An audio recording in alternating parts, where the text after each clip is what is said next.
اعوذ باللہ من الشیطان الرجیم، بسم اللہ الرحمن الرحیم۔ علی وائس چینل کے معزز خواتین و حضرات، آج ہم آپ کو بتائیں گے کہ خواب میں پانی کا دوڑنا۔ اگر کوئی پانی کو غیر محل پر دوڑتا دیکھے تو اس امر کی دلیل ہے کہ خواب میں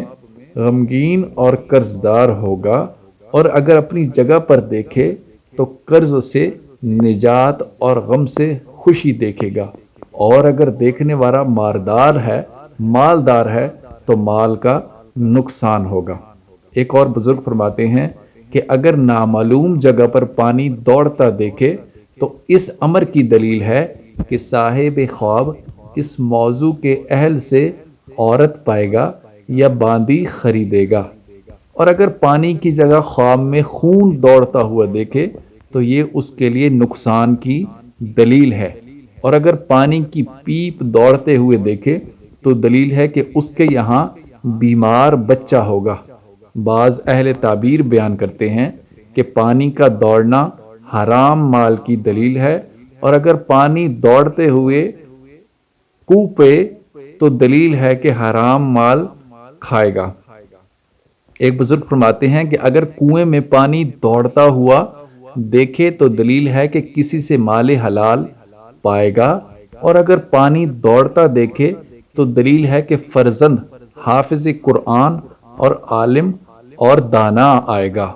اور اگر دیکھے کہ تھوڑا پانی گر گیا ہے اور تھوڑا پانی پاس رہا ہے تو دلیل ہے کہ تھوڑا مال جائے گا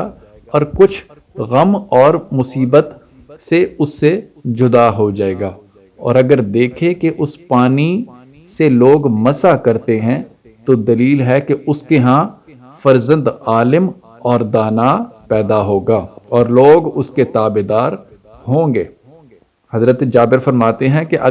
اگر مسجد میں پانی دوڑتا دیکھے تو دلیل ہے کہ اپنے مال کو خزانہ کرے گا، یعنی جمع کرے گا، لیکن اپنے لیے نہیں، اور اگر دیکھے کہ پانی کی دوڑ سے اس کا کپڑا تر ہو گیا ہے تو دلیل ہے کہ اپنا مال اپنے بیٹے کے لیے جمع کرے گا، کیونکہ حضرت جعفر فرماتے ہیں کہ اپنی جگہ میں پانی دوڑتا ہوا دیکھنا مالداری کی دلیل ہے، اور ان کے لیے جو درویش ہیں غلام آزاد ہوگا، اور بیمار شفا پائے گا، اور قیدی اگر ہے تو نجات پائے گا، مسافر ہے تو وطن کو آئے گا، حاکم ہے تو معزول ہوگا، خلیفہ ہے تو مرے گا، قاضی ہے تو معزول ہوگا، اور اگر سوداگر نقصان اٹھائیں گے۔ حضرت اسماعیل اشد فرماتے ہیں کہ اگر خواب میں اپنے گھر میں پانی کو دوڑتا ہوا دیکھے تو دلیل ہے کہ اپنا مال اپنی اولاد کے لیے جمع کرے گا، لیکن اس کے عوض اور پائے گا، جیسا کہ اللہ تعالیٰ کا فرمان ہے، اور جو چیز تم خرچ کرو وہ پھر آئے گی، اور وہ سب سے بڑھ کر رزق دینے والا ہے۔